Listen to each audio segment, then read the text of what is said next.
Daylight. Mobbing on Earth, boy. Showtime. Hey. D-Mark got that heat. Curtain call, let the show begin. I know it's hurting y'all the way I'm going in. I need a murder dog covered for the times I was killing shit and y'all ain't know it then. Working hard, long hours in the trap, in my bag like some dope again. Lit that blue magic, no Nicky Bonds cut. Niggas know who I'm doper than.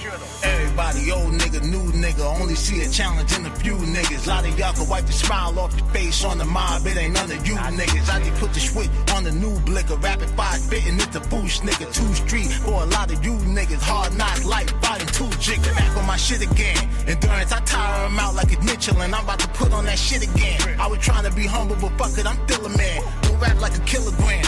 They finna spin this up top like a ceiling fan. I'm about to pop like a trigger man. From that hustling stock, so I'm more about my dividends. It's showtime. I was trying to get rich in like no time.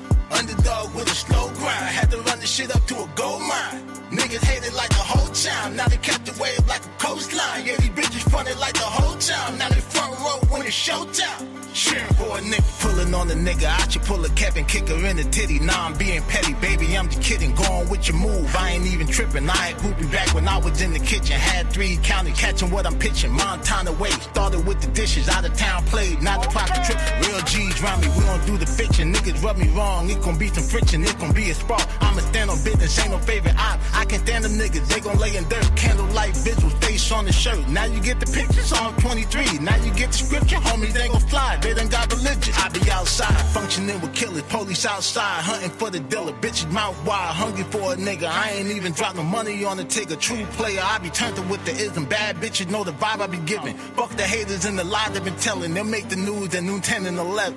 Showtime, it's showtime. I was trying to get rich in like no time. Underdog with a slow grind. Had to run the shit up to a gold mine. Niggas hated like the whole time. Now they kept the wave like a coastline. Yeah, these bitches fronted like the whole time. Now they front row when it's showtime. Cheering for a nigga, showtime. I was trying to get rich in like no time. Underdog with a slow grind. Had to run the shit up to a gold mine. Niggas hated like the whole time. Now they kept the wave like a coastline. Yeah, these bitches fronted like the whole time. Now they front row when it's showtime. Cheering for a nigga.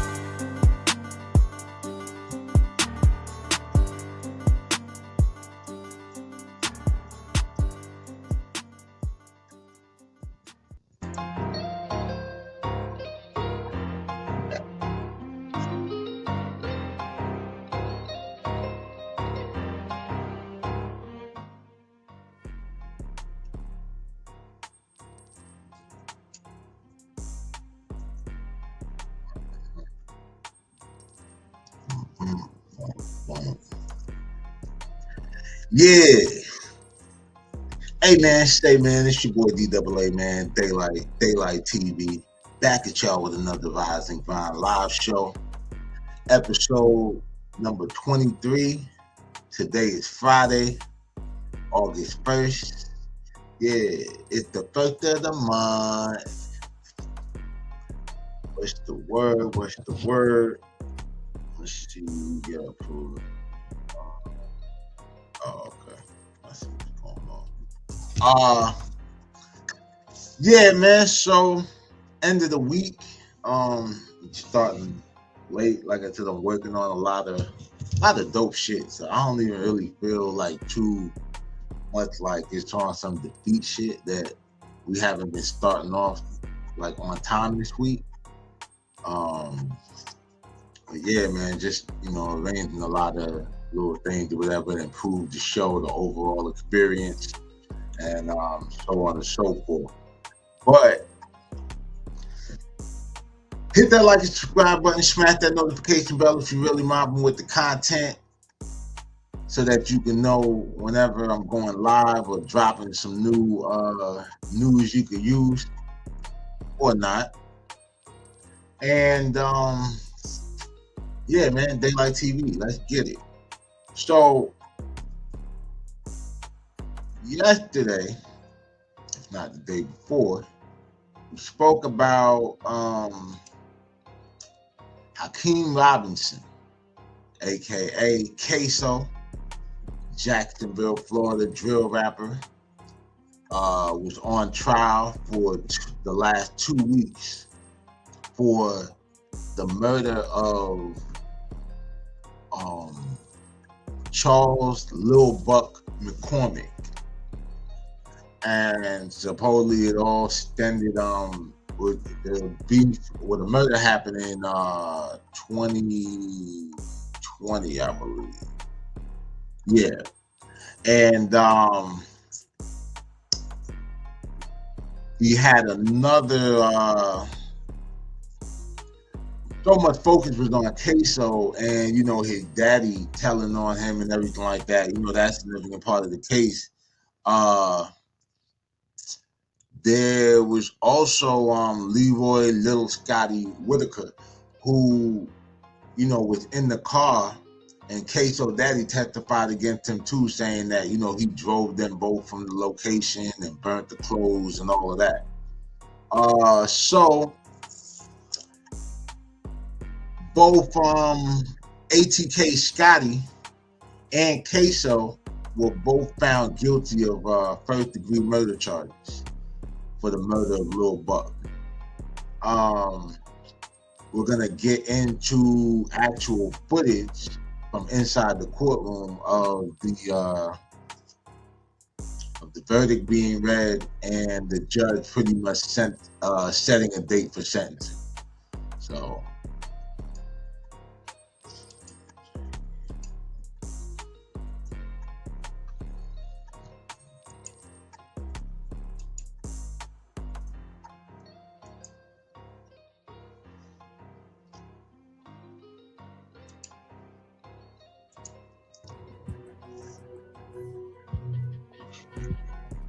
Back on the record. We're here with Mr. Hakeem Robinson, his counsel. Well, you need counsel for the state.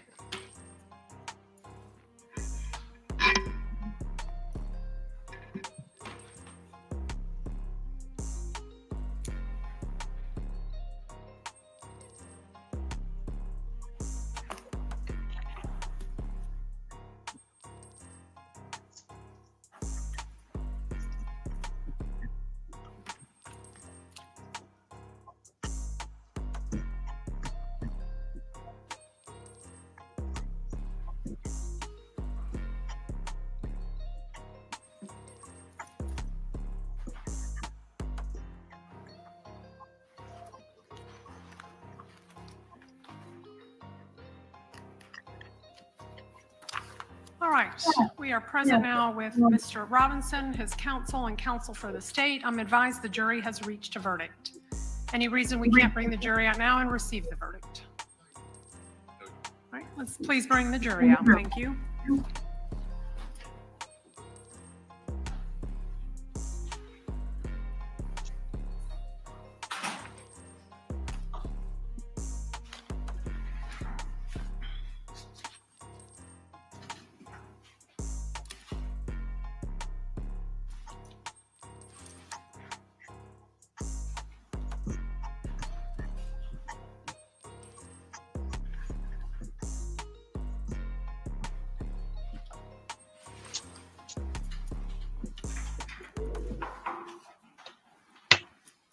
The jury's entered the courtroom.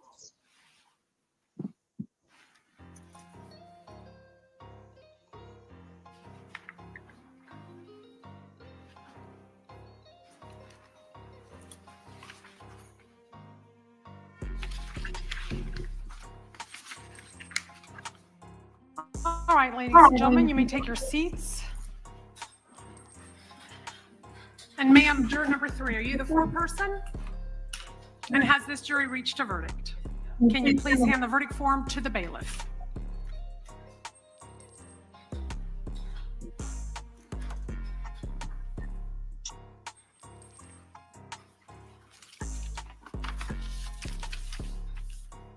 All right, the court finds that there are no errors or omissions in the filling out of the verdict form. Madam Clerk, can you please publish the verdict?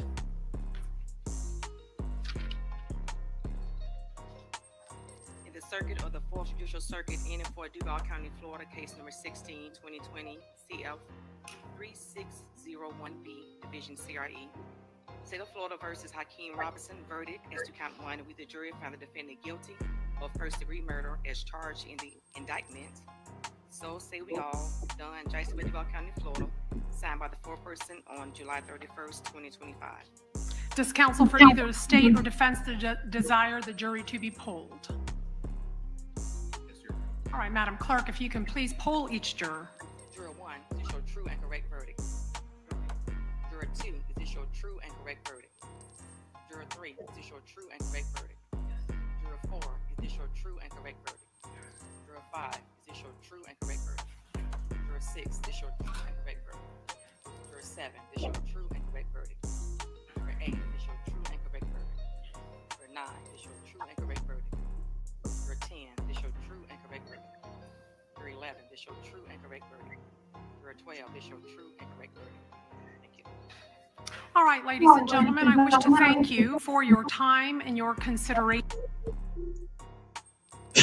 So, all right, that's a new one. I don't know if that's exclusive for the state of Florida. I don't think I've never personally been to a jury trial, like, you know, where I was fighting or I was the defendant. But I have sat, you know what I mean, in some sentencing and shit like that. Well, not sentencing, you know, when the verdict came down. And I never really seen them poll the jury. I guess that's like an option that the defense had, maybe, or maybe both parties have. You know what I mean? That they poll and find out, like, if it's the accurate or, you know. But yeah, that was interesting. Learned something about the legal process today that I didn't know. But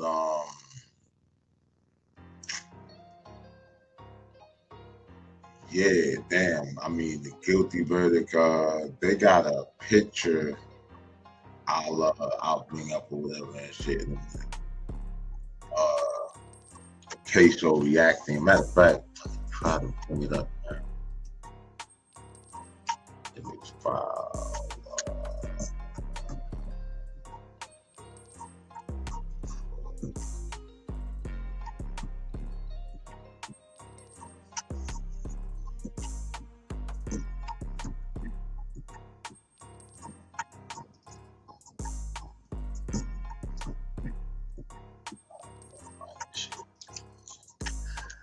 I'll bring it up in a bit. Let's hear what she says to the jury. Of this case. I also wish to advise you of some very special privileges to be enjoyed by jurors.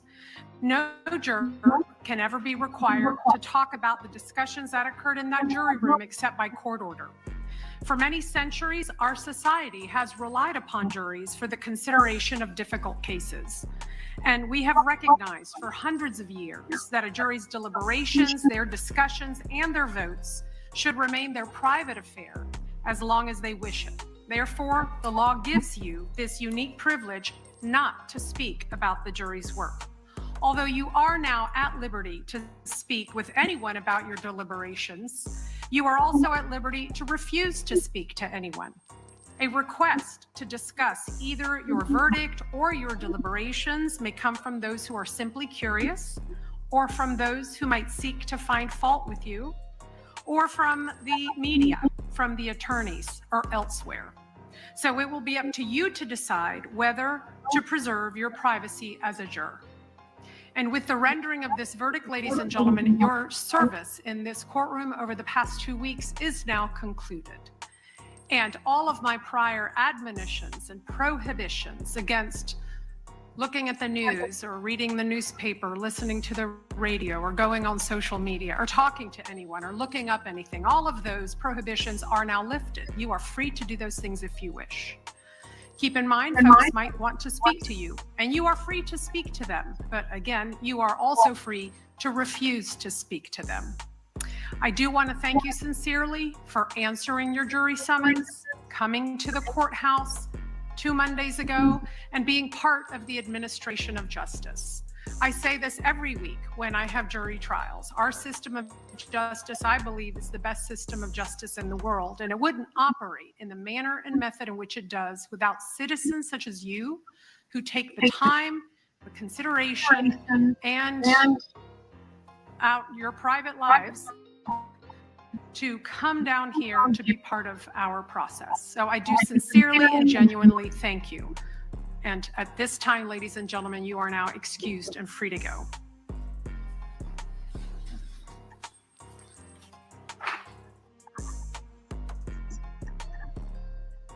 That's a clip of KSOO, they said, reacting to the verdict.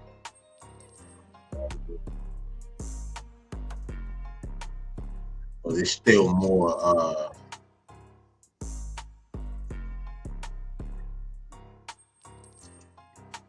still more from the case though.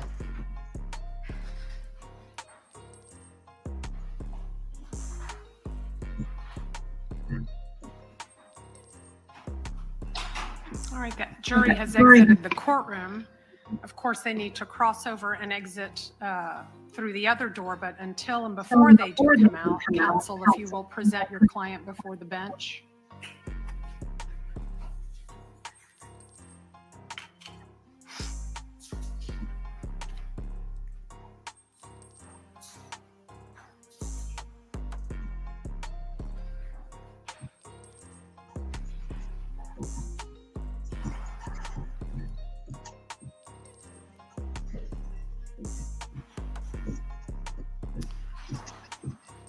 All right, Mr. Robinson, based on the verdict of the jury finding you guilty of the offense charged in the indictment in case number 2020 CF 3601, the court does hereby remand you to the custody of the Jacksonville Sheriff's Office, and your bond in this matter shall be revoked. Now, he is entitled to a pre-sentence investigation report. Is that correct?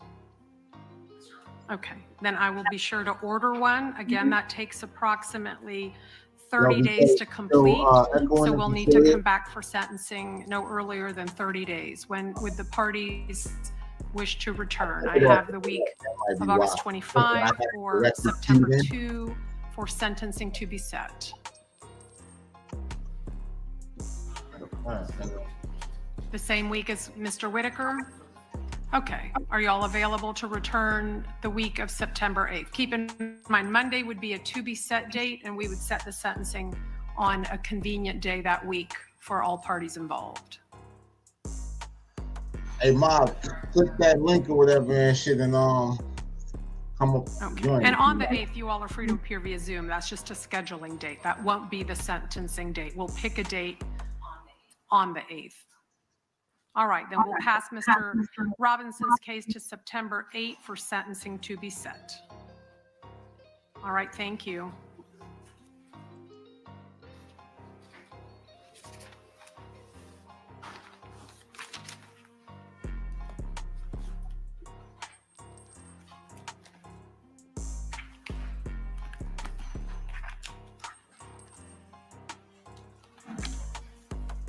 All right, everyone is excused and free to go.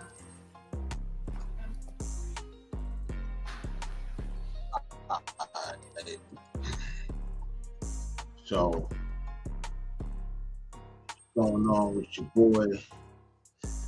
Found guilty. Gonna have a PSR, like they said. That should take like 30 days. That shit seems to be like a universal time limit for that.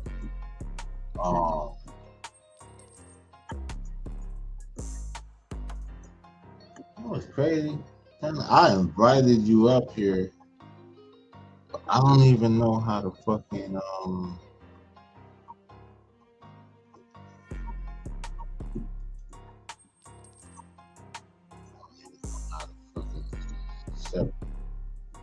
let me know if you accept that shit or whatever, and try to come on, bro.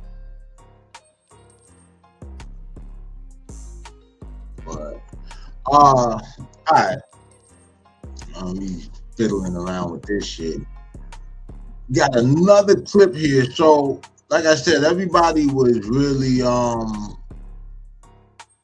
mostly focused on. Hold on a second.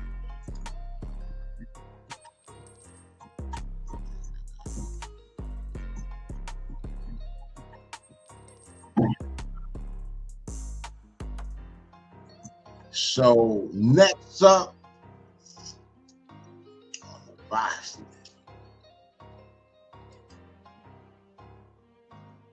we got KSOO's co-defendant, ATK SCOTTY, reacting after hearing the verdict, of his son being found guilty of first-degree murder. He loves his son because he ain't tell on him. So, let's get into what ATK SCOTTY daddy got to say.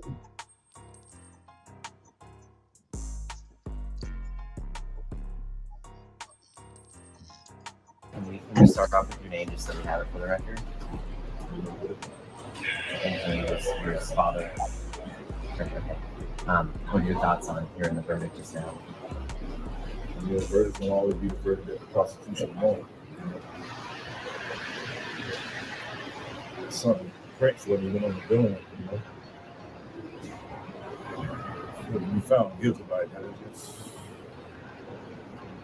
We're not gonna stop here, man. We gotta spend $300,000-$400,000 on maybe some more lawyers to come back on us, man. This is what we want to do. And I got back, so that's where we're at.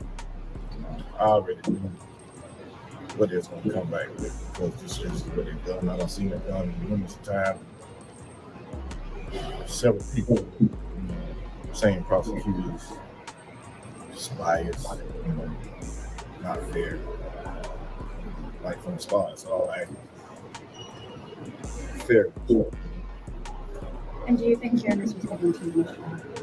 It wasn't. He wasn't a real factor in this case. You can hear from what they're saying. I don't know.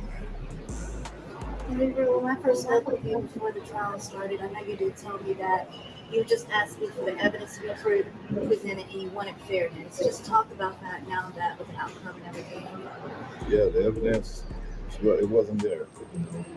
You got shirts. Y'all say these guys got masks. What do they need shirts for? Hoodies, everything. What is this shirt coming from? Fold up, brand new shirts. It just don't add up. My son Prince had on no gun. My nephew Prince is on a gun that's on the driver's side. He's not having the driver's side. That just don't make sense to me. And I know you say you felt like he was a jury factor in the case, and the fact that the jury didn't seem like it took that long for them to deliberate. Yeah, that's what I'm saying. So apparently, because I hadn't followed the case or whatever from the beginning, but he's saying that ATK SCOTTY Prince ain't even on the gun. Now, if the ATK initials sound familiar for those of y'all who are tapped in and whatever, y'all know what's going on. But ATK is the crew that Young and Ace is a part of. You know what I'm saying? And they're saying that Ace actually covered the lawyer fees or whatever for KSOO and Scotty. You feel me? So, I'm guessing Lil Buck must have been on the side with, Fulio and all of them. You know what I mean? And, that whole war in Jacksonville or whatever, it's a bunch of YouTube videos y'all could, go and check out, how this whole thing played out. What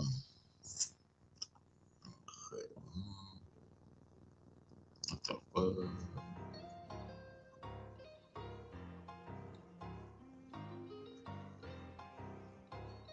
Oh, okay.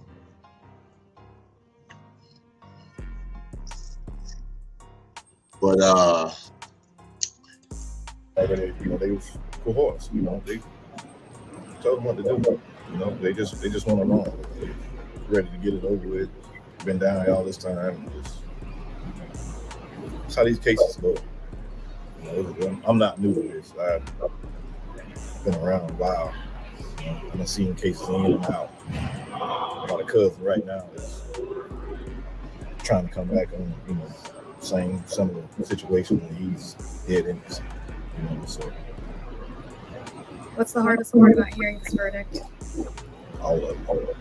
Being here is hard. I don't have the strength I don't know. What are the next steps for you and your family? We going, down south, LA. We want to get the best lawyer that we can for this appeal. And that's where we're at. Can you describe the feeling when you heard the verdict? I mean, I already been here from day one, so to hear that, it's just like, oh man, I think I really need an oxygen tank right now. I can't breathe. Like, I don't know. I've never been in this situation. It's my child. See that shit. Cause the guilty verdict, like for the family, especially when it's your kid and it's something like that heavy.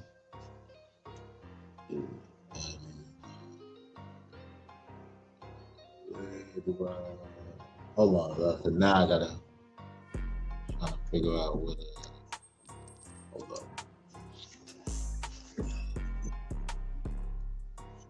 Give me a second. Hold on, I'm trying to. Hold on, bro. I'm about to trying to figure out how to.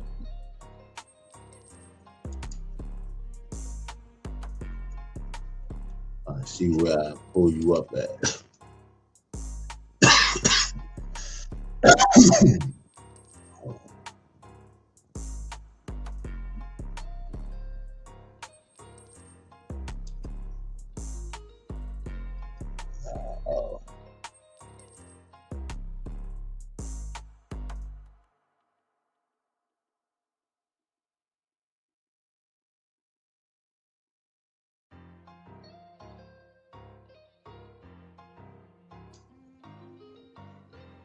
Hold on, bro. I'm trying to figure out where the fuck I gotta pull you up at.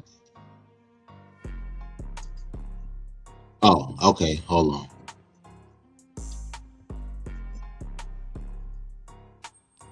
Yo. Wait a second. Oh, there you go. I see you. Okay, I'm back in the show now. Hey, Mafia. Yo. What's the deal? Hold on. Let's see how we I might have to make another. I was just, I'm in and out. Oh, there you go. All right. My nigga BK, baby, Truth in the building. The word, Mark. Man, what's the deal, bro? Ain't shit. Hold up. I gotta make another I think I gotta make another like little layout for this shit.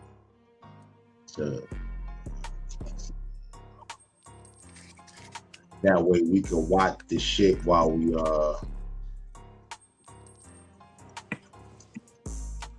Hey, I've been having some hiccups getting around to that record. Oh yeah, you still might have time because I had to put that shit back for some other shit I had going on. Okay, cool. So yeah, because I was trying to drop that shit. I was trying to drop it yesterday and shit, but I had other shit I was trying to do too or whatever. And then Loach was actually in Alabama and shit, so he couldn't even get to it at the time. So I had to wait anyway. Yeah, I've been hitting I got dog coming back over to set my shit back up either today or tomorrow, so I should be cool. Yeah, hold on, bro. Okay. Yeah, we about to have action right now. I ain't gonna lie, I ain't got cold like fucking with this shit. Nah, see, I be tuned in. for that other channel though.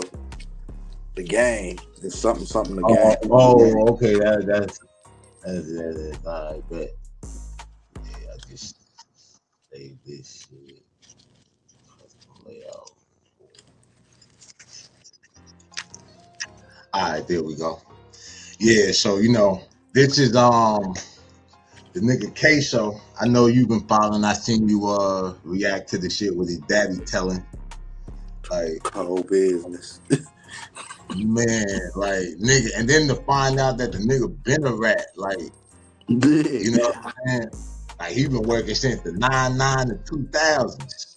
I know that hurt. I know that when that nigga get in his cell, that's gonna hurt that nigga feelings. Like, dog, my pop's been a rat. Right, yeah, the nigga that. And that nigga supposed to be an OG from the hood, like real. Oh, that shit crazy. Yeah. So now, like the whole wild shit though is you know, they were so focused on KSOO and all that shit. You know, they ain't really say too much, like, and nobody even realized, you know, or said too much about the nigga Scotty. They didn't even show his you know, his like guilty verdict. Like when the judge pulled him up, she just called that nigga KSOO. You know what I mean? So this is the nigga Scotty Pop, like just reacting after he done heard the verdict or whatever and shit. Like they just slammed his boy. So damn. They'll put the react this shit.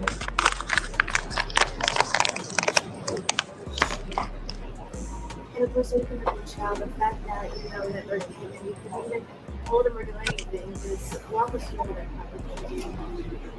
Like I say, I feel like a fire truck just ran into me, backed up, put it back in drive, ran over me again. I can't describe it. You should be pain.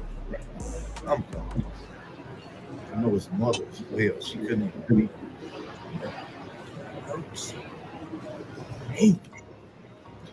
I don't know. Just gotta hold it together. Keep it together, you know? I said before, I would keep my chest out your head high. My head is still high, but it's down. But it's still high. I'm just beat up.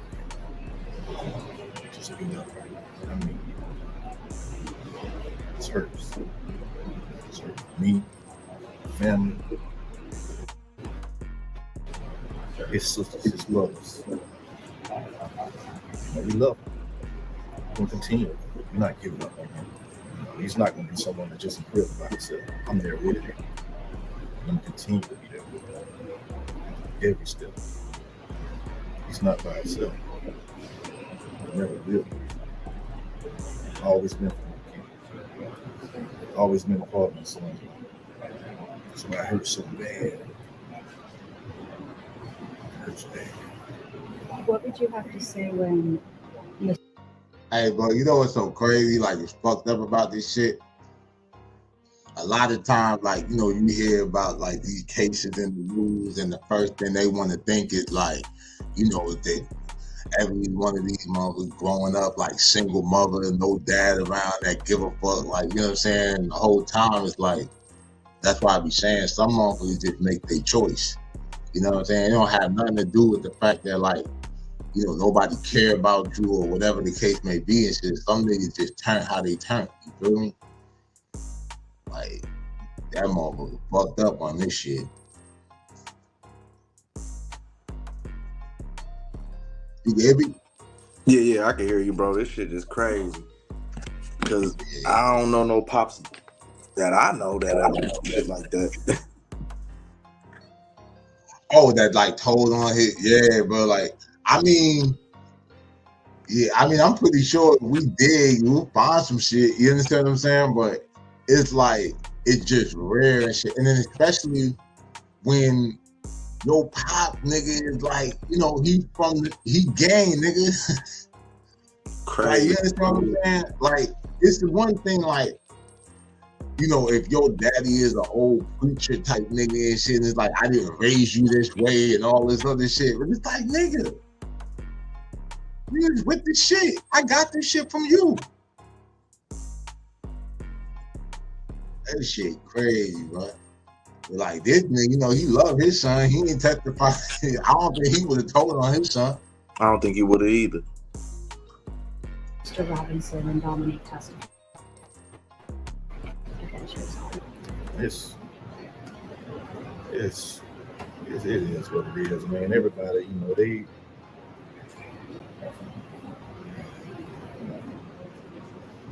people want to get out. Nobody wants to be in. It's hell. A person will do anything to get out. I mean, to each his own. That's I have nothing to say about it. I'm just concerned.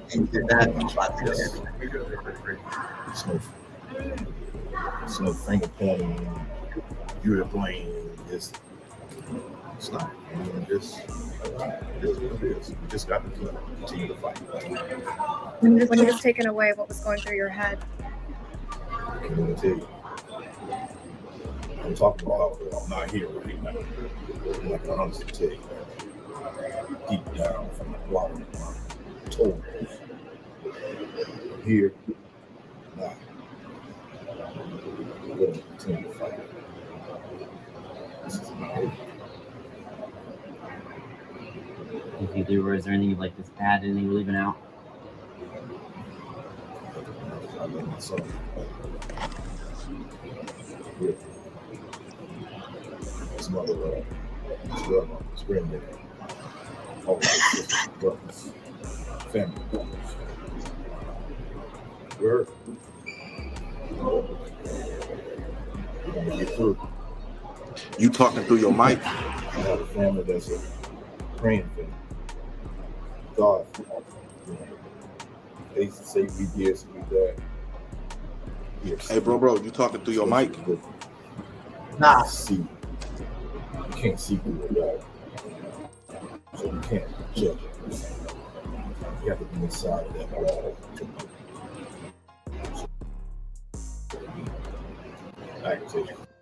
You asked if I was talking?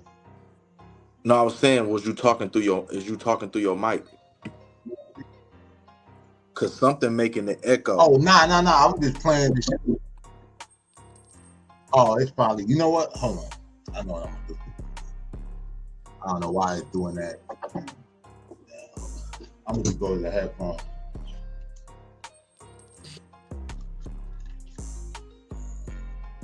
Yo. Yeah, I can hear you better. I hear you. Is it still echoing? It is what it is. I've been living with this since I was a baby. Yeah. It's still echoing? Yeah. It's fun. You have lived with the second. You said it was still echoing? Yeah. Damn. I don't know why. Then it's not. It's echoing like a lot. Not a lot, but I can't really hear what he's saying. Oh yeah, because the audio on this shit, the acoustics is terrible. Like they got this hallway shit in there. I won't even hold you.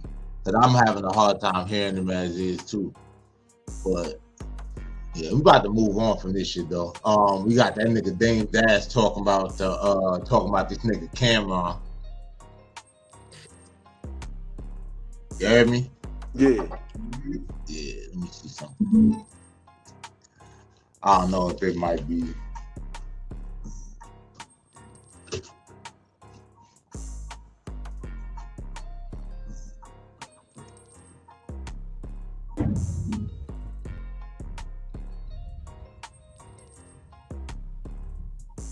It was a comment you made earlier about money management, and I want to ask you how you feel about the people that say you was mismanaging the money at Rockefeller. Yeah, that's not even worth acknowledging. I just say mind your business. Like you don't know what you're talking about. Again, talking about another man's business is feminine. Me addressing other men talking about my business is feminine. The only time that I feel the need to address a narrative is when it's with my money. But it's not with my money right now. This narrative right now. But it's good that, as you see, I have people I work with that will call me and find out if it's true. But just naturally, it's like they do make it hard for people to do corporate business with me with all this shit in the newspaper all the time, because most people don't use their own money, so they can't take chances. You understand what I mean? So like the people that corporate, they're like, yo, if you get it, like there's certain contracts, it'd be like if you get accused of something, not even convicted, you could lose all your deals. I'm a person that they just make shit up. I just got arrested by the FBI. This is a white man calling me, telling me this. And they had it in AI. That's how starving everybody is to put me in the algorithm to show me suffering, that they make up visuals. It's like I'm more flattered that people care so much about my money. But I don't recall ever running around saying, I feel like I'm the guy that's always been like, I'm broke. Like, hustlers don't say they got money because you become a target. The only... Hey, yo. So, I think whatever, like, the Dame Dash that we see now, bro, is kind of, like, crazy because if I were to go back and pull up all of, like, the old footage of how Dame was talking when, you know, that nigga was 2 Bentleys deep and shit and, like, private jetting it everywhere, not the same nigga, right? And the reason why everybody cares is because of the fact that when the nigga was on top, he let niggas know it. And then it's like, if you weren't where he was at, he let you know it. So anytime that you create that, you know what I mean, like that kind of energy around you, the minute you fall on your face, nigga, everybody want to line up to see that shit. You know what I'm saying? Like, and it's kind that's what I think is more of, bro. I don't think is they truly got a problem with Dame or even anything he did, because in my eyes, every move that he made put all of those artists where they at now. No, that's y'all got a problem with when he was doing his thing that you had to sit there and watch it. Not, okay, Dame stupid or Dame making bad decisions. No, he's still making the same decisions he was making back then. But now it's a crew of you haters around now that finally got a position. And you could say, you know what? I never liked that nigga because he was always winning. So, yeah, let's push the button on this to stop that. Let's laugh at this in public. Like, I don't respect Jim Jones right now. And I got a love for Jimmy. I don't respect Cam right now. And I got a love for Cam. Like Jim Jones was saying some shit in the Art of Dialogue, like, yeah, you might have did some shit, but you wasn't pretty much shooting them buckets. He might not have been the guy shooting them buckets, but he was that motherfucking coach in there with you every step of the way. You should never speak on him unless you're talking about helping him out. Straight up. That's how I see, like, nah, I mean, like, definitely you can't take away what Dame did for any of them niggas because he played a big role in getting Cam off of Sony. You know what I'm saying? Like, and basically we all know what happened with the Dipset movement once, you know, that nigga was out of them shackles, right? I think or whatever the thing that happens with, like, no artist or whatever and shit that was on Rockefeller should, like, necessarily say anything like bad about Dame, especially when it comes down to like the state property niggas and all of that shit. And if you notice, most of those niggas, like, they stay pretty neutral with that shit. You get what I'm saying? The thing or whatever and shit, I think Jimmy's issue with Dame is that, you know, when Jimmy tried to get his deal over there, you know, they didn't want to cut him the check that he was asking for, you know, what he felt like he deserved. Right, so he was trying to get $1 million, you know what I mean, like a $1 million deal. So not $1 million flat out, but basically to produce the album and then whatever's left would be his advance. So when they didn't give him that, that's what made him go over there and seek out the whole Koch situation. And then he made history over there because they didn't really have anything that was like buzzing, you know what I mean, like that. So he kind of feel like Jimmy having a run right now where he's actually a ranking, like, you know what I'm saying, like rapper, like that nigga, I always tell you in private, I've always said this shit, like that nigga is probably the most improved rapper from where he started to where he's at now. Like that nigga improved a lot. You understand what I'm saying? And I think he feels like to be still relevant now, like, and at his age, even though they calling him the oldest YN, it's like, nigga, I'm still doing this shit at a high level or whatever and shit. Like, yeah, he's not Drake or nobody, but you know, not to cut you off on your show, bro, but I feel like when Jim Jones even say shit like that, that's a cop out. We all know that it's 2025. This industry is really pay per play. Yeah, you done caught enough bags that when you push something out, you can pay every blog to make it seem like you're still relevant. It's a lot of rappers your age, they just don't want to do the shit. And I'm not even talking about do the shit as far as the recording. They don't even want to walk in that studio and record. That's why you're the only one relevant really from your class. They got that bag and they enjoying life with their kids.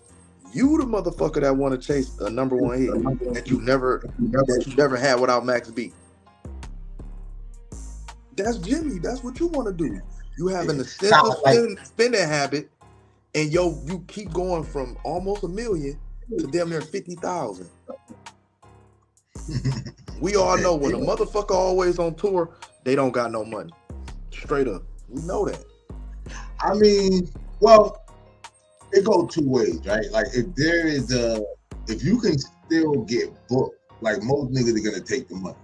You get what I'm saying? Now the question is, most people will say the type of venues or the type of, you know what I mean, like shit that you're getting booked for, they would say like if you really had the bag, you know what I mean, like it wouldn't be that.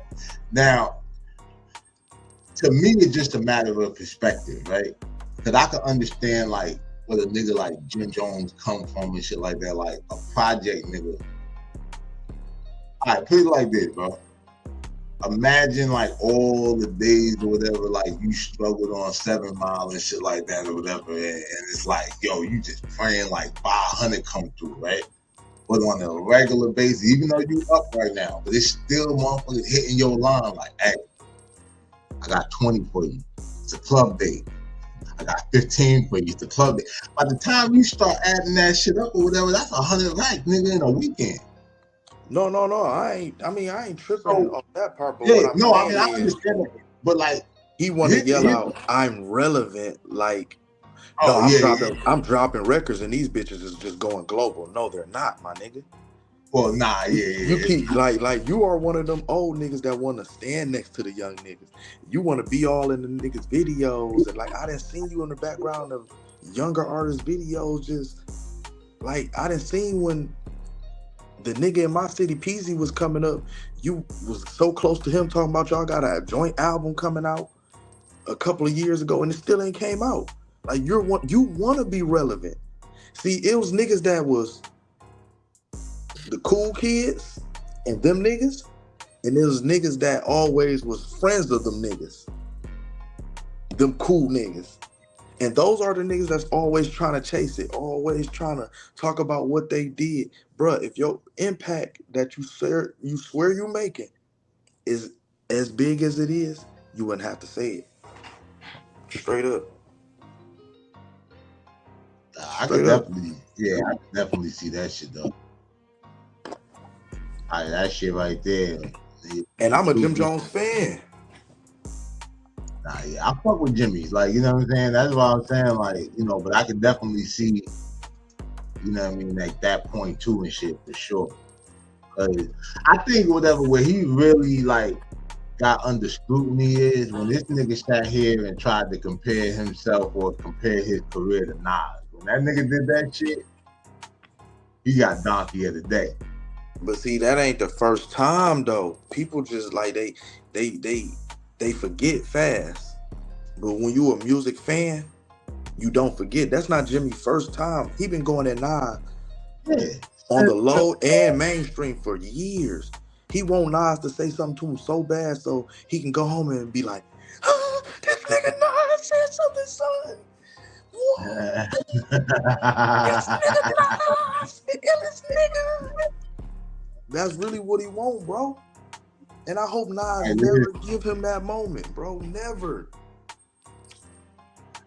No, then we're going to have to hear Jimmy do a motherfucking tour, an interview tour, telling everybody how he got Nas to say something back to him. Like, come on, bro. We're not doing that, Jimmy. So that's why, yo, I don't know if you heard Raekwon's new album, but there's a song on there with Nas or whatever and shit called Omerta, right? And so there's the verse that made the album, but there's an alternate verse because before Jim Jones had did all this shit, like the verse was turned in 3 months before. You know what I mean? Yeah. According to Raekwon and shit. So everybody was saying like, yo, did Nas just respond to Jim Jones? Because the nigga was like, nigga say, yo, you're dusty. It was all kind of little, hold on a second. You know what? Let me think. Because I can just take it out later. Because they be like doing a little, they don't be doing the copyright strike, but you know, they just be saying you can't monetize the, joint.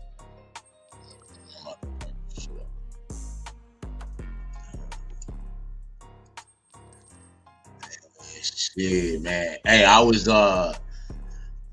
covering that T Grizzly shit, or at least trying to, but like I didn't really see too much about that. And then you know that nigga, that Poetic Flacco nigga that be fucking with No Jumper. Yeah. Yeah, he put like the fake news out. You know what I mean, saying that the shooter, or the nigga that they saying with the shooter on T Grizzly auntie, that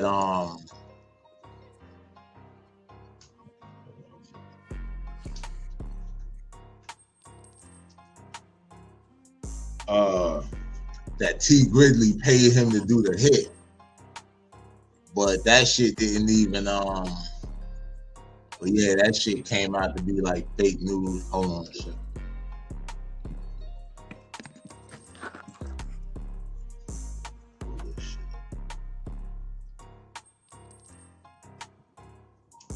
Yeah, I fuck with this StreamYard shit.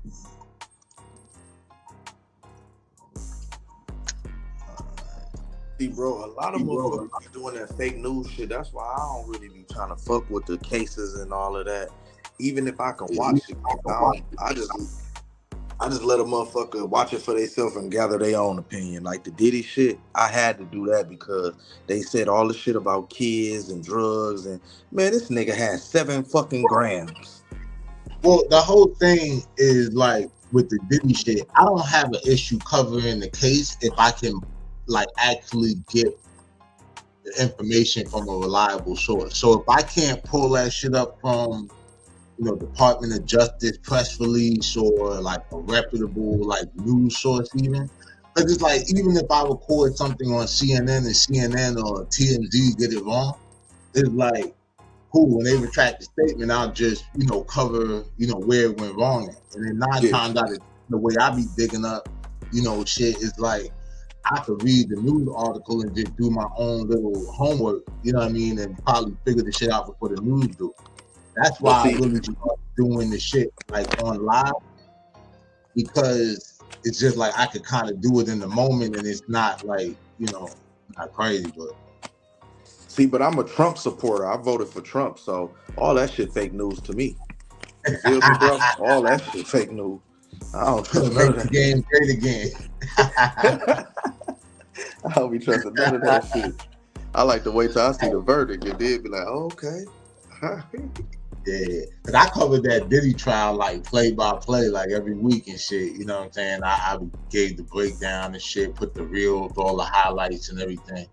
But you did a great job with that shit too, bro. I ain't gonna lie. I appreciate it, man. Because most of the media coverage that was given to that trial, it was all fake news. So, but coming to your channel, being able to listen to it play by play, yeah. Yeah, man, appreciate it, nigga. But yo, this the birthday that Nas was talking about, Jim.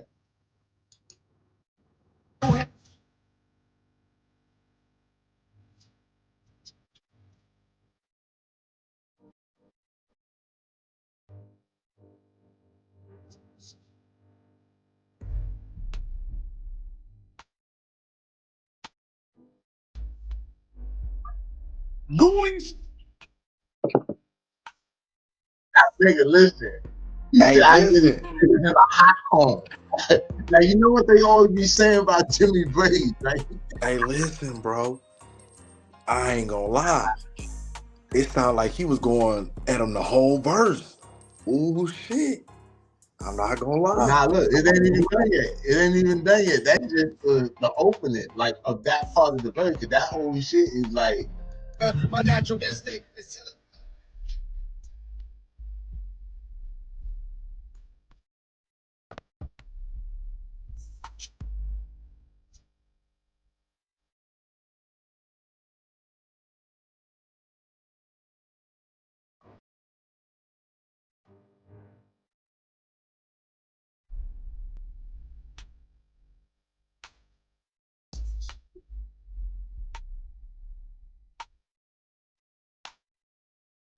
Who? Who has full power? Nigga. Hey, listen, I ain't gonna lie, listen, bro. That Yeah. nigga Nas, he one of them ones. Nigga, Nas see what niggas be talking about. I see what niggas be talking about. Tell niggas, bro. That nigga different, my nigga. That's Esco, nigga. Like, bro, I don't know why this nigga Jim, but you know what it is? It's like, the only thing I can think is Jim got something in his bag that he probably been wanting to send it Nas, but it don't make no, like, it's like he feel like he gonna waste the magic bullet if he tries it. And that shit probably ain't even gonna scratch that nigga. That nigga Nas gonna do some Bruce Leroy shit. Like, listen, if Nas got shit like that in the lab, he could just throw one of them throwaway verses on there. I ain't gonna lie. It sounded like every word was deliberately for Jimmy. Bro, like the hot home shit, you know what I'm saying? The dusty shit, like the niggas be talking about it like 5 o'clock shadow, all that shit, bro. Like, it would be hard. And so the nigga Raekwon said that when Nas hit him up, he was like, yo, let me, like, you know, rearrange the verse. So a lot of the lyrics are still the same, but he took that segment out. You know what I'm saying? Like, and just put some other shit in there. But he said, because niggas is going to think I'm talking about Jim. I'm like, yeah, nigga, because I definitely feel like you was talking about that nigga. Definitely feel like you were talking about that nigga. Crazy. But, oh, man, we back on this Dame shit. Hold up. I'm about to pull this shit back up. But the whole thing or whatever, too, I was saying about Dame even saying shit about, like, you know, niggas talking about niggas' pockets. You know, that whole situation where 50 said what he said about him on the $1 million worth of game shit came from, you know, when 50 first got his deal and the whole $1 million deal shit, you know what I mean, hit the airwaves. And Dame said something about, like, you know, $1 million, like, it's not really any money and shit. And then that nigga 50 said, you know, Dame don't have $1 million now. And he said that shit after the, you know, Humor and Harmony shit when he started being and talked about opening up the arena. Yeah. You get what I'm saying? So the irony of it, you know, for a nigga like 50, bro, this is a nigga who was blackballed by every nigga in New York. You understand what I'm saying? So for him to be where he at right now, and these niggas, some of them to be going through what they going through, Diddy going through his shit, Dame going through his, like, it creates this thing where it's like, I told you so. You know what I'm saying? And you know I'm team 50, nigga, so you know what I'm saying? No, like, I ain't gonna lie, I'm team 52. No matter what happened with 50 and me, you know, I still like him as an artist. So no, I'll be happy when I see 50 going against these guys, but guys that these guys had influences on their career, nah, you ain't supposed to never say nothing. I ain't gonna lie. Yeah, that's a fact. That's a fact. But see, like I got a lot of respect for niggas like Young Buck.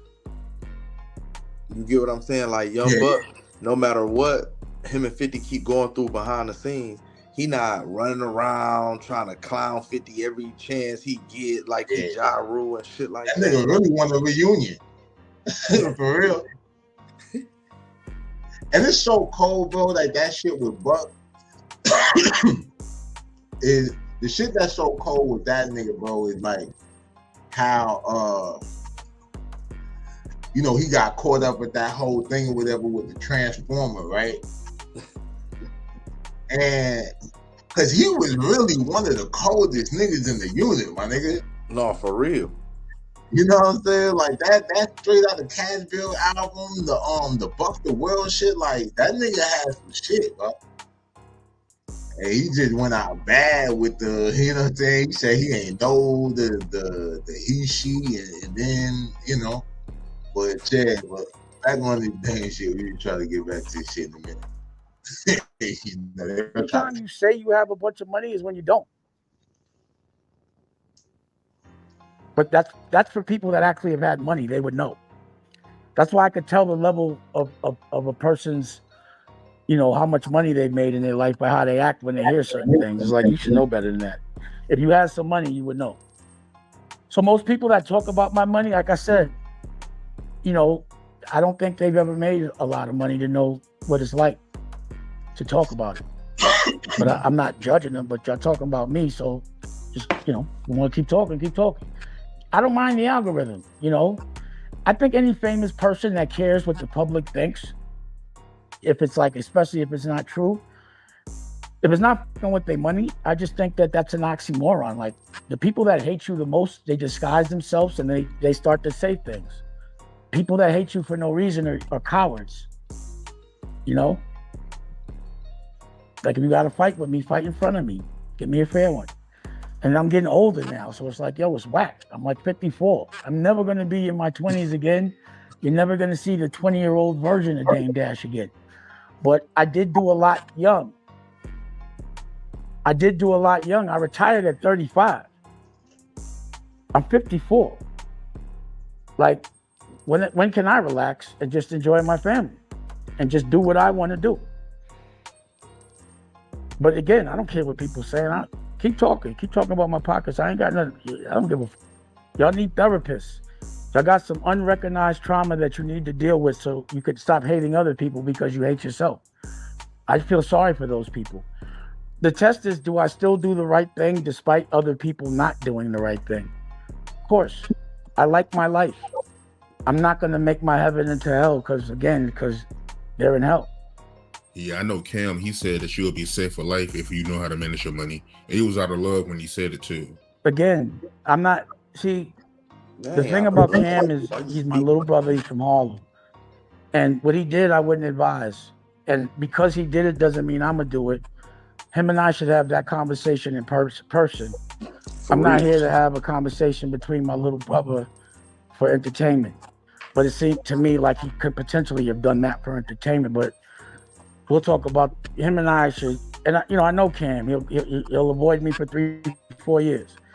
But if he ever has an opinion, I think what would be, I don't respect when a man speaks about another man when they're not there. I'm not known for talking about dudes when they're not there. I'm known for confronting people and having a conversation in their face. That's real. So I would love.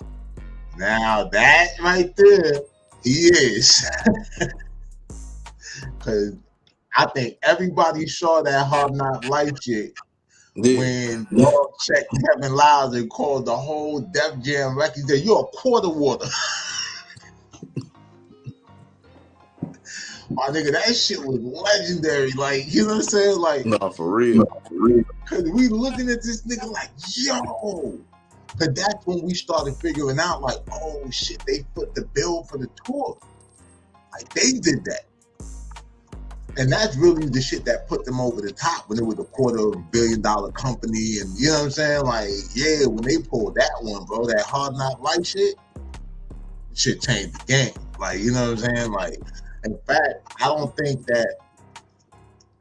without the Hard Knock Life tour being successful as it was, especially with DMX being on the tour, I don't know if the Cash Money Rough Rider tour happens like right after that, like that. Yeah. That shit happened right after, bro. Like, you know what I'm saying? They saw that shit work. Niggas did like 52, 53 cities and shit like that. No violence. Cause bro, this is coming off of, you gotta think, this is like 98, 99. So this is coming 2 years off of the Biggie and Tupac shit. Like, nobody talking about sending these niggas cross country no more. Okay, so the fact that they pulled that shit off with no incident or whatever, yeah, bro, that shit's super close. So you know, like that's the whole, you know what I mean? Like that's the whole crazy shit with that, like the significance of that shit. And it's like a lot of people don't really, you know, they don't think about the content of the history because they weren't there. Like I went to the Cash Money tour, I went to the Hard Knock Life tour, like as a teenager, my nigga. So this shit was a part of my, you know, like my childhood and shit, for real. Right. So, you know what I mean? I remember this shit play by play. That's why when a lot of people, like, when I be seeing certain narratives get spun on niggas and shit, I be always quick to kind of speak up and want to correct the shit, because it's like, even when niggas say like, oh, motherfuckers wasn't listening to Eminem and shit like that, and I know, bro, like being from New York, even like, and maybe it was just because, you know, I wasn't in Detroit, I didn't know like what the culture was then. But nigga, when that white boy came out talking the shit that he was talking, what was dope to us was we didn't get the impression that this was a white boy rapping trying to be black. You get what I'm saying? Like that nigga was talking about some white boy shit, some trailer park shit. No, that, so, I mean, but I'm just giving you the perspective of like, you know, in that era, like coming up in that, at least, especially like the rap fans who of like niggas in high school who were trying to rap, like, you know what I'm saying? So like we all into like lyrics and all this other shit. So it's like this, right? The same way how I'll say listening to Snoop or NWA and shit kind of gave me insight into like what LA was like and shit. It's like, oh, that's what the other side of America lived like. Like that's what poor ass white people live like in middle America. Got it. You understand what I'm saying? Like, but no, and that's the same thing. Niggas in Detroit was listening to it because we was trying to figure out how these white boys live. Oh, that's what they doing. It's just the niggas that wasn't in the streets. They don't know about it because they wasn't out here. Yeah, that's all it was, bro. Them sister ma'am ass niggas that get on them interviews and say we wasn't listening to Eminem, and nah, every time you see they, as soon as they can, they posting a picture with Eminem. Them type of niggas. I know you talking about. Because I covered when Bezo retracted his statement about what he said about him. You know, and I got love for Bezo, but I want to say Bezo, he moved to Detroit at a young age. M had already been being around and doing his thing. Like, nah, M been doing his thing.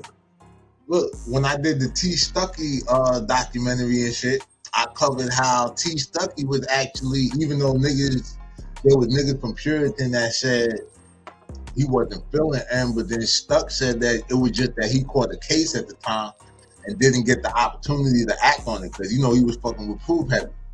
They was in a group together. You know what I'm saying? So that whole shit or whatever, like, yeah, you were definitely in the mix, you know, for niggas like that knowing about you.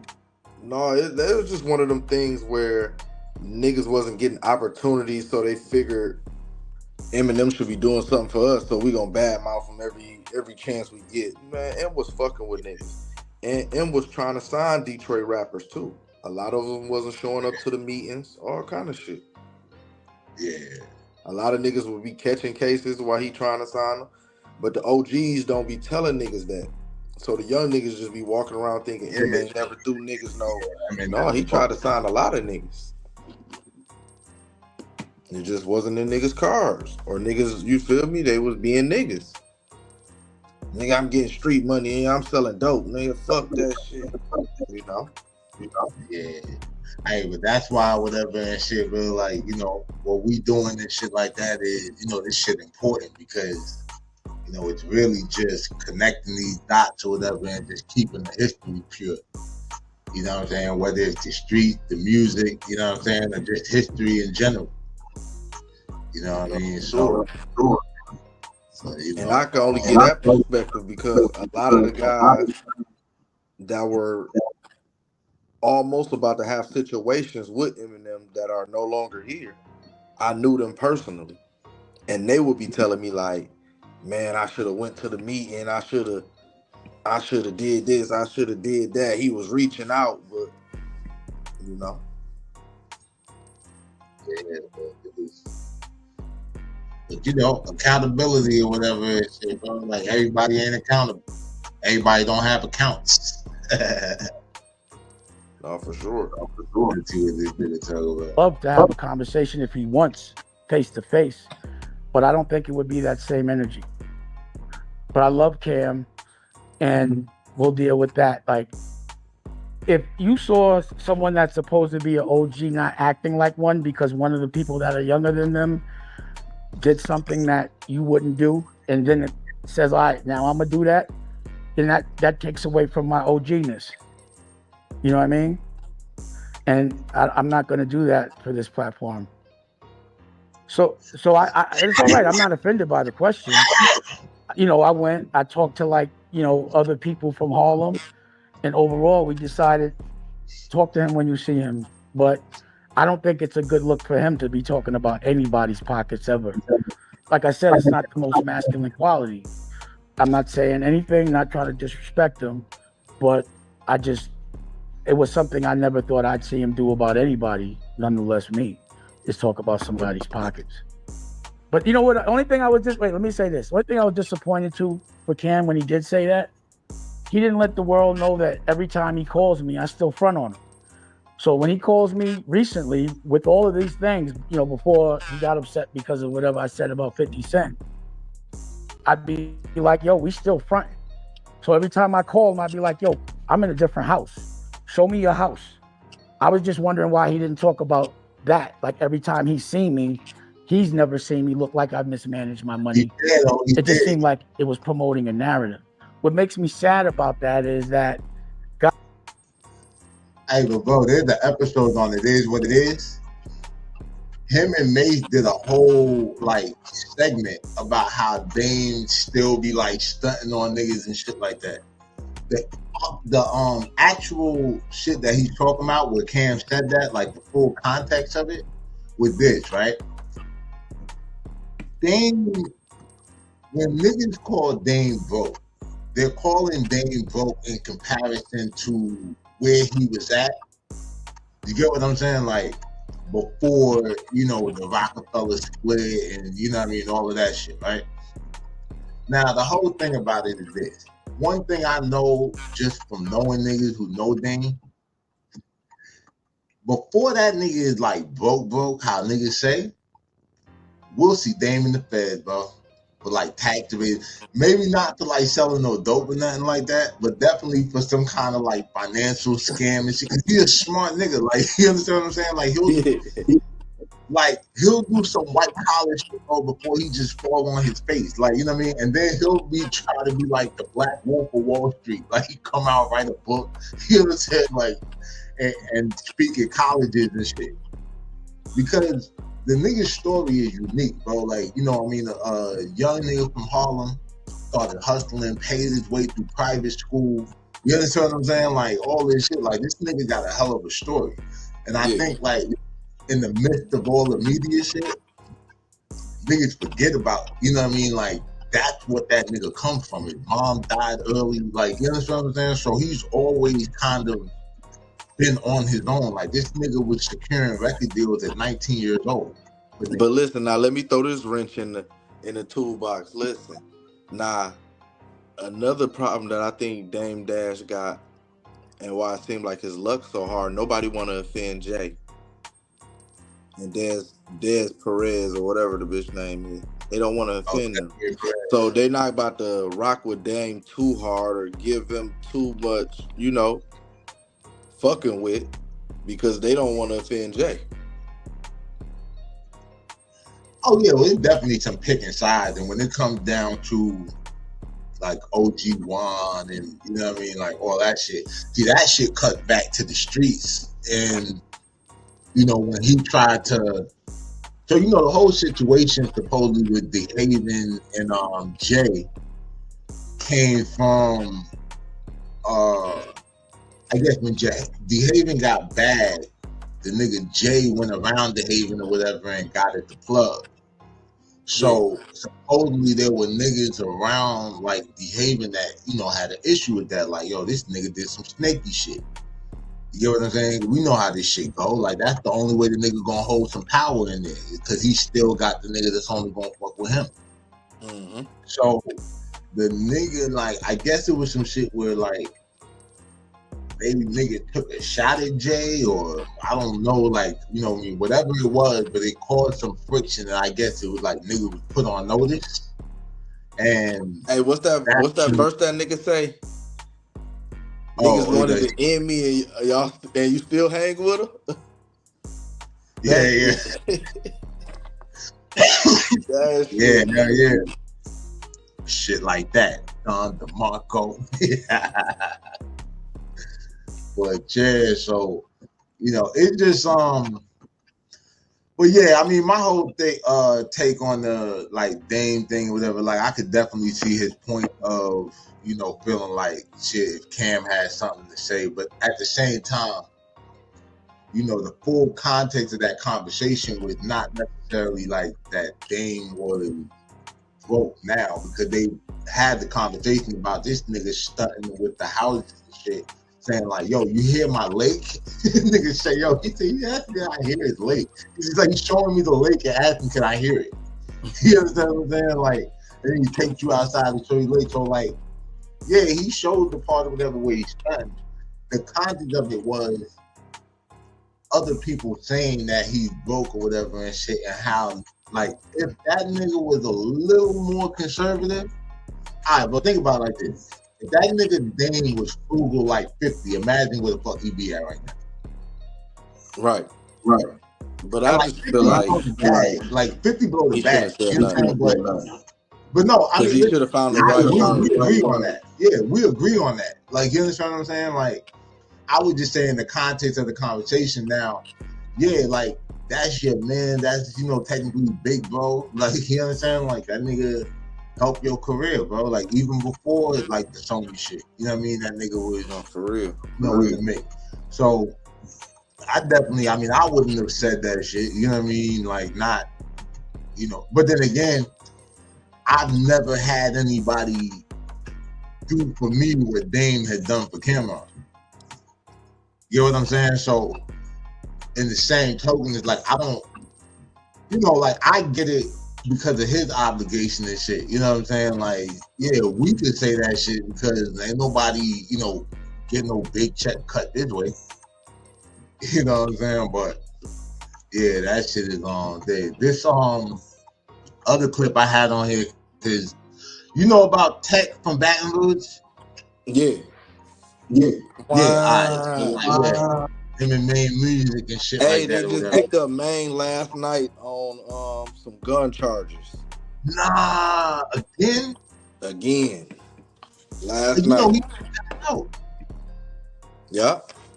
That nigga just did like a nickel in that bitch. Damn. Oh, I'm gonna look that up or whatever and shit after we see this shit. Like, fucking. So, you know, them niggas was signed with Master P for a minute. You know what I'm saying? They was over there fucking with P. Oh, I ain't know that.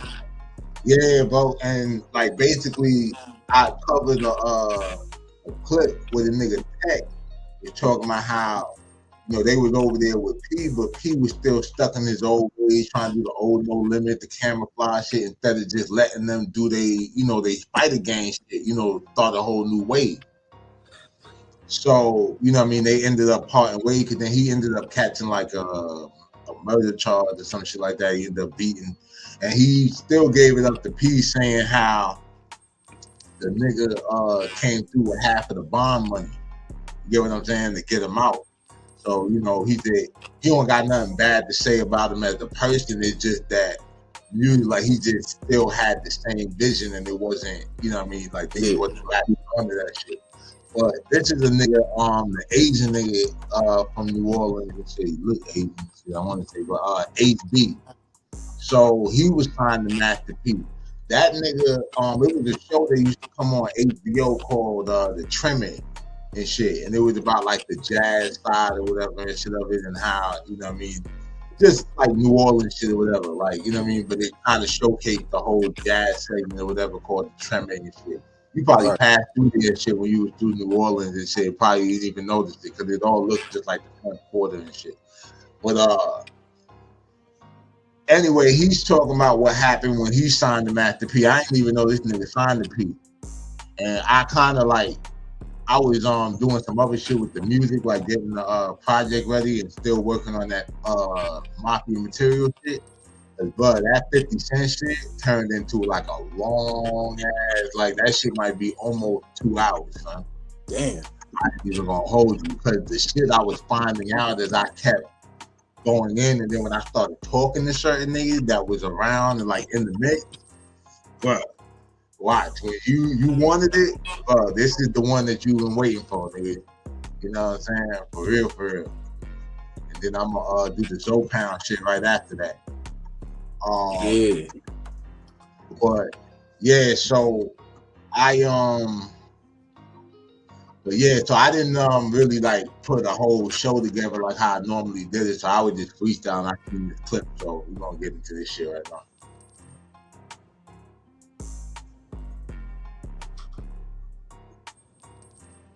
What did you when they approached you about signing? How was that? Was it like, man, we need you to sign the No Limit, or how it was? Actually, man, like Vault called me. He said, man, Okay. Pete won't you. You know what I'm saying? Gave me the rundown. He said, man, I'm gonna click you over. I got on the phone with Pete, talked to him maybe like 5 minutes. You know what I'm saying? He like, man, I'm with you. Like, I like what you got going on. Like, I want to bring you to the studio. Yeah, we on Boss Talk 101. Yeah, we gonna talk. Man, I take it all the way back to the music every time. Man. Right. You know, like I'm Master P. You know, I'm in New Orleans. I'm feeling like putting a tank on. Where the tank at? You ain't got the tank? I ain't got no tank. You never did get a tank? I had a tank. Let's be real. Let's be real. Why you ain't got the tank? I seen him with a tank. We parted ways. You know what I'm saying? Yeah, but when it first went down, how was it when you first signed to Master P? Like, what was that like? It was like, see, the thing is, my uncles hang with me. They grew up. Okay. So I'm seeing this as a kid. That's what got me into rap. You know what I'm saying? I see this mogul and like what he doing, coming to project and doing these videos. It's like, man, this somebody that's from a place where I'm from, and you connected with my family. So this like, I could see that this happening is possible. So that kind of put me into it, and like being signed to Pete, like growing up watching them, you know what I'm saying, seeing what's going on and being able to do it is like, you know what I'm saying, I was able to, that was like a goal, you know what I'm saying, to sign with somebody from your project or your hood or where you from, and to make something from it. So when it came through, it's like, man, like, all right, it's time to work now. You know what did you when they approached you about signing, how was that? Was it like, man, we need you to sign the No Limit, or how it was? Actually, man, like Vault called me. He said, man, he won't fit you. You know what I'm saying? Gave me the rundown. He said, man, I'm gonna click you over. I got on the phone with Pete, talked to him maybe like 5 minutes. You know what I'm saying? He like, man, I'm with you. Like, I like what you got going on. Like, I want to bring you to the studio. You know what I'm saying? And at that time, like, I was. How old was you then? 26. So you knew what you was getting yourself into. Oh yeah. So at that point, I already had, I already been in movies, I'd have been around contracts, I'd have been in the industry in the filming part. So you know what I'm saying, I was on game with a lot of different things. Yeah. And just going up there, and it's like, it was really just like, I'm gonna sit back and, you know what I'm saying, watch and learn. Wow, how you ended up doing a song with Lil Romeo, right? Yeah. Like and Symphony, but was she on Symphony? No. Well, man, we got a bunch of songs. Me and Symphony have some Thinking About You. Okay. You know what I'm saying? We got the video for it. Me and Ron, we got a bunch of songs we worked on. Was that something you guys just did on your own, or did Master P have anything to do with that? Nah, we just kind of did it on our own. Just kind of did something y'all wanted to do. You know what I'm saying? We just link up, man. I'll be in the studio, I'll make something, he'll pull up. I like that. I'm gonna jump on it. I bet. You know what I'm saying? And they'll hear something like vice. That shit happened a lot, right? But like, son, I don't know if you ever heard of like dude music and shit, but like that nigga go hard. No, I ain't never heard of his music. I seen him in movies though. A lot of them. Yeah. He a movie star. Movies. Yeah, he be in movies. He be doing, like I said, he did the HBO series and shit. He was in that, rapping and all that. And that's how I actually first heard him rap and shit. And then I went and checked the nigga out on YouTube. You know what I'm saying? But a lot of times, bro, like you'll go somewhere like where you're like super talented, and like maybe it's like the niggas who got the bag per se, they're not as dope as you are and shit. So it's like when they hear shit, the opportunity to get a dope record is just jump on some shit that you already made because it's already been set up. And like that's kind of what happened with like Emilio Sparks, like with the Jay-Z shit. That I just want to love you, all that shit. Like that was the Emilio Sparks shit.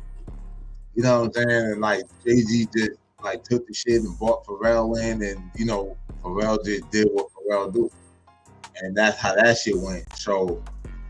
But yeah, like it just seemed like it was a lot of jumping on. Like probably niggas just jumped on every record, and it wasn't really about him as a solo artist. Because if you notice, every time P get a new artist, he start a group where he's in the group with that artist, and like that's how it was. I think with Main and Tech, he was doing like the Louis V Boys or some shit like that, or some shit he had going on. But it was always like. If you look at how No Limit did this shit, they had the Gambino family, the 504 boys, and it was like they were just rotating like niggas on No Limit and putting them in groups together. But it was working because even Tech said how at that time when he went over there and was fucking with P, he said that he was kind of blackballed, like niggas wasn't fucking with him because he had pulled a fast one on the label. Like he basically took the deal that he had, like the distribution money, and pretty much made all of these groups with the same like people. So it's like you kind of double dip. You know what I'm saying? It's like you dip the chicken in, bite the shit, dip it again. You know what I'm saying? And to be honest with you, it's almost similar to what RZA did, but it wasn't as messy because it like RZA spread that shit out. Yeah. So rather than just hitting like Universal or whatever, or Priority, whoever he did the deal with, like rather than just hitting them on for that money, it was like you had niggas in the Sony system, you had niggas in the Universal system, you had niggas on the Warner Brothers side. So nobody felt like they were really getting taken for like a crazy ride. And then some of those labels that they got them signed to was under the same like umbrella. So it really worked out because now niggas was able to just use their own budget. You know what I'm saying? Like so Electric was using their own money. Epic is using their own money. And you know, it's cool. He just hit one whole lick and said, like, I'm taking everything. That nigga was Marlo from The Wire, nigga. Damn, I ain't know that. So like when you look at it like that, bro, listen, they got a deal, right? Now it's 52 weeks in a year. That nigga put out 26 albums on No Limit. And they said no singles. So the only way that you can get them songs, like them singles that you actually like, you had to go and buy the whole album. Yeah. Yeah, bro, like that nigga P, man. And then even how he got the deal, because we know that he had a record store, right? So, you know, the barcode scan and shit. Who's to say that nigga didn't scan his own shit or whatever and make it seem like that shit was stuff? Damn, I didn't even think about that. Because when he explains it, he doesn't say it directly, but he kind of alludes to that, right? So I'm just saying, bro, like, yeah, that nigga P, yo, he a funny nigga, bro. He might have really pulled that shit, like, for real, for real. That might have been why they... And by the time they figured it out, it was probably too late. That's cold. Hey, bro, but I'm about to tap out. I got to run real quick. Yeah, do your thing, bro. Appreciate you, bro. Let me know.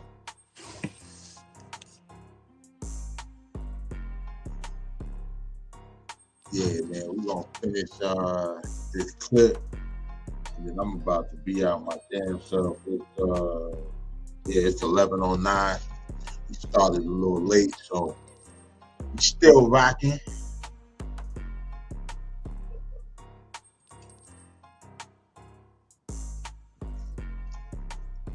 At first, like, look, Ace, I want you to get on this. So it's just kind of like we had that freedom, just like we just locked in the studio. You know what I'm saying? Black on the beats, like we just in there, like just making music to when the sun come up to the sun coming down and coming back up, we still in the studio just working. Do you think because he started such an early age, do you think he burned himself out on the music? Because he kind of been pushed back a little bit from it? That's just our subjective opinion. Right. Because more like, he doing this thing with the movies. Of course, I know that. You know what I'm saying? Like, he put out music, but that's the first love. That puts you on your feet. Do you think that the way the music industry, the way that the independent deals is going now, the way that the music is streaming now, do you think that's pushing a lot of people away from music? Or is it bringing more people into it? Because you hear both sides. You hear people say, man, the music don't pay like it used to. You heard Snoop Dogg said that. Snoop said that. I think he had like billions, 40 billion streams, and he didn't make hardly nothing or something like that. It was like crazy. It was really, I think it was more than 40 billion. It might have been. They say you make it into shows. Yeah, but still, like, do you think that help people? That's right. That's right. So at the end of the day, do you think? But I don't know. That streaming getting to everybody, like, it's cutting people money. That's not even just for music. It's with the acting. Like this whole strike thing. That's right. That writer's strike. Like when everything came, when COVID happened and everything kind of went streaming. Like it like we wasn't getting our residuals for it. Writers wasn't getting their credit for it. Like, so you're not getting your full credit for what you did. You know what I'm saying? So that's why people. Yeah, man. I've always spoken on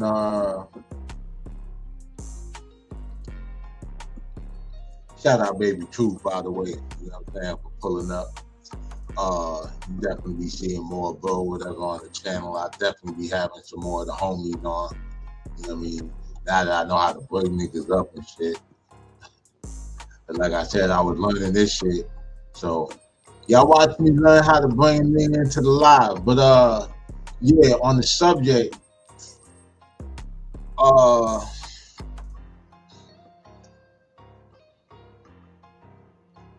that, like, the streaming shit, like, I saw it coming, like, you know what I'm saying, and I kind of saw it coming even like during the mixtape, like the Dat Piff live mixtapes, mix streaming.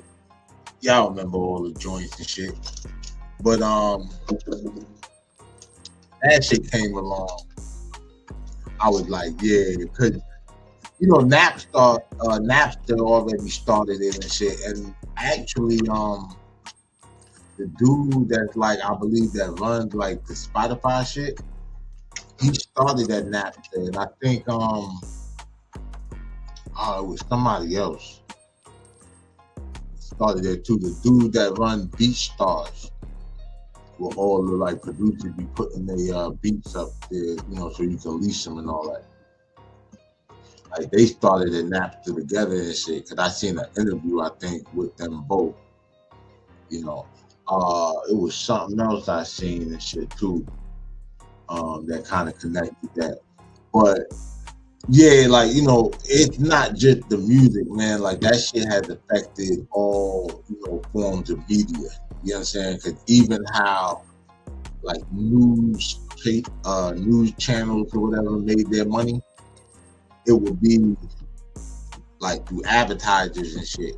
And now that the way the AdSense are, like, set up, you know what I mean, with streaming, I mean, you still got regular TV, like, NBC, ABC, like, all of these, spots, like, they're around. You know what I mean? Probably not going anywhere for real. But they still exist within the streaming space.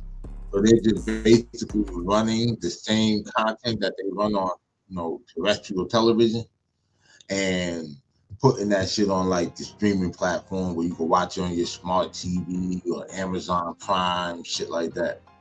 FX, you know what I mean? So, Hulu or whatever, I know carries most of the like classic channels, Fox, NBC, ABC, CBS, shit like that. But yeah, man, everybody's feeling it.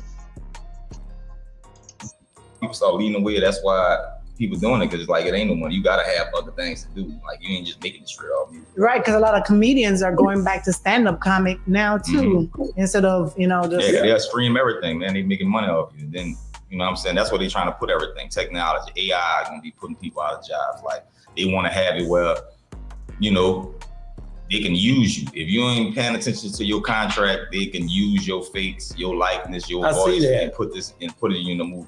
But going back to P, just a little bit on that subject, was you What did you expect to get out of the deal when you signed the P? Let's be real. What was you trying to accomplish? You 26. Mm-hmm. You definitely got your head on your shoulders at that point enough to understand and comprehend I'm getting myself in this. Well, what it was like, man, I knew what I was doing myself, you know what I'm saying? And to have a mogul kind of just like you able to be around him and learn from it. So it's like more of a learning situation. And getting those looks. Right. Because it was like, P never just like took us as in like we artists. Like he made us bosses. Everybody, like he worked with us to make us a boss. Like he didn't want us to have us just to be his artist. Like he want to show us what we need to learn, move around and see how you move and how things operate and then let us go. So that was the situation, how it was. Like, you know, it was that time. Like I learned what I needed to learn at that moment and I just went from there. Who I was on No Limit when you signed at that time? Like, I'm trying to see what year it is. So that kind of aligns with what Tech said, because he didn't say anything shady about P business-wise. You know what I'm saying? Like, or that, you know, he did anything like foul to him and shit. He actually said he gave him a chain, he gave him a Rolex. The Rolex was a replica and everything like that. But, you know, he got him right, you know, looking the part. Gave him a little bag, came through with the bail money and shit. And clearly, you know, when Tech left that situation, he damn sure, like, you know, learned something over there or whatever, unless he was already laced like that, because they took that Spider Nation shit and really, you know, I mean, I know they were doing their thing. Like, I did my homework and, you know, figured out the whole click tight shit, you know what I mean? But, yeah, dog, like, you know, so yeah, shout out to P, man. I mean, he definitely put a lot of people in position, whether people have an issue with him or not. You know, like me and Baby Truth were just talking about before he dipped out. We were covering like the Dame segment, you know, with Damon Dash and about Cameron and, you know, the role he played in a lot of people's careers.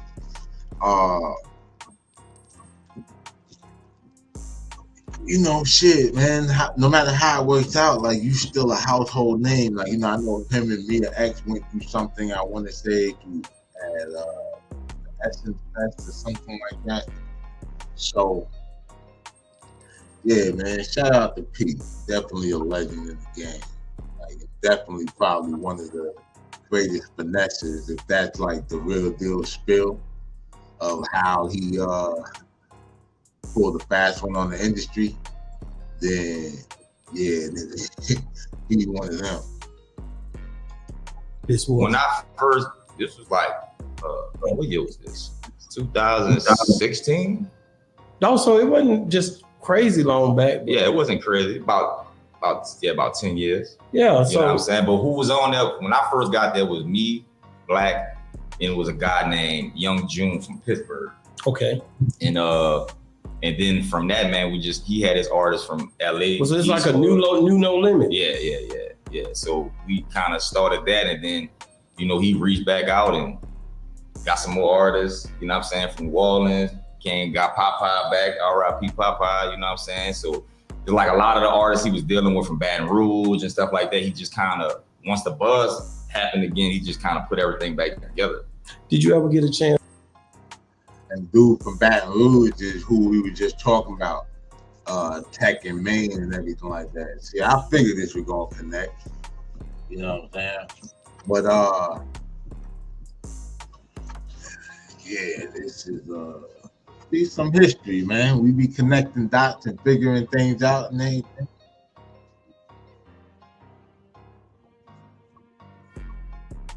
Chance to link up with Snoop? No, I ain't never did get to, because he asked too. I was thinking that would have been dope to see you and him on an acting bid together. Right. I don't know if he can hold his own with you though, because you're a bad boy in that acting, man. Man, I'm telling you right now, I watch you, man. You have a nigga convinced you is not that nigga that's sitting there right now. And that's what it is. Like, I study, like how I study, I watch movies. And I'm like, and honestly, being around other actors, like big names, is like, I see how this person is in real life. Like, that's them. So and they're totally different. Screen, They're totally different. Nah, that's them on and off screen. Oh, they're similar. Yeah. Like when I first started acting, I did when I first got into acting, I did Treme, HBO Treme. I did second season. I played as Lil Cali, a rapper. My co-star was Steve Zahn. So like, he's like that on and off camera. Paul I met on and off camera. Like everybody actor I met, you know what I'm saying? And then by the type of movies I did, like I ain't doing Willy Wonka or somebody to really change themselves, you know what I'm saying? So it was like, it was just normal. Like I said, it was just like a different version I had to tap into. Like I had to understand. When they first set me up with the dialect coach, I'm like, man, I know how to talk. Like, what you mean? You know what I'm saying? That I had to understand and really listening back. Like, man, I bet. So I gotta do this and show them I know what I'm doing because I'm on set with these big names. So it's like they got big body of work. Like I'm just coming in the game, like, and I'm a co-star. Like I'm just like I gotta hold my own. Like, you know what I'm saying? And then it came to a point where I just got comfortable that I'm executive producing stuff on there. Like a lot of the stuff I did on film, I directed it myself. Wow. I changed my dialogue. I changed what I'm doing. I add stuff to it, and I'm like, let me try this. And he'd be like, all right, go ahead. And then, you know, I do it for camera. Like I do how they wanted me to do it just for safety, but they'll always keep what I did. So when I go look back at the playbacks and look at it when it comes out, it's like, I came up with that. Okay. So now it's like, I want to get into the part of being executive producer. I need my credit now. You want to be a producer, director, all of that? That's what, do they make more way? Yeah, that's what's up. And he definitely do his thing with that acting, like Baby Truth said. He never heard his music, but he know him for the movies and shit. You know what I mean? And I remember, like I said, I seen him in Treme. That was the first time I ever came across him. And the way he was rapping on there and shit like that, like he was dope and shit. So it made me like, yo, this nigga gotta be like a real rapper and shit. Like, you know what I'm saying? Cause son was nice. And I was actually, you know, I be tapped in or whatever and shit with my niggas in New Orleans and shit, Jay Lyric and all that. You know what I mean? Shout out Zella, did my first tape. You know what I'm saying? Like love for life, nigga. But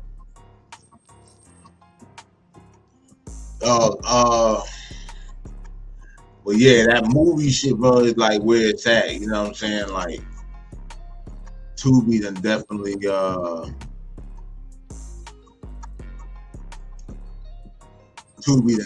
changed the game. Pull it back up, y'all. And you know, despite streaming and shit, like all streaming shit aside, you know what I mean? Like it's still a way to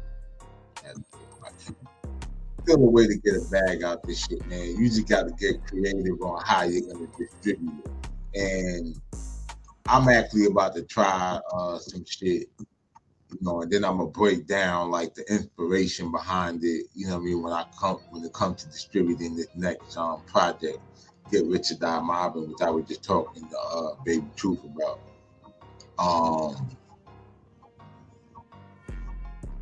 But yeah, my nigga,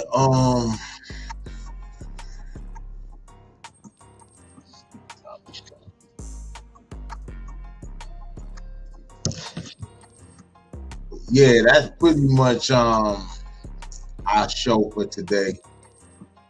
You know, it says shout out anybody who pulled up or whatever, tuned in. Appreciate y'all. If you stuck around or whatever, or if you even tapped in for a little bit, you know what I mean? It is appreciated. Hit that like, subscribe button, smash that notification bell if you're really mopping with the content. Let me know what you think about everything in the comments. And as always, man, stay dangerous so you can be safe. It's your boy Daylight TV.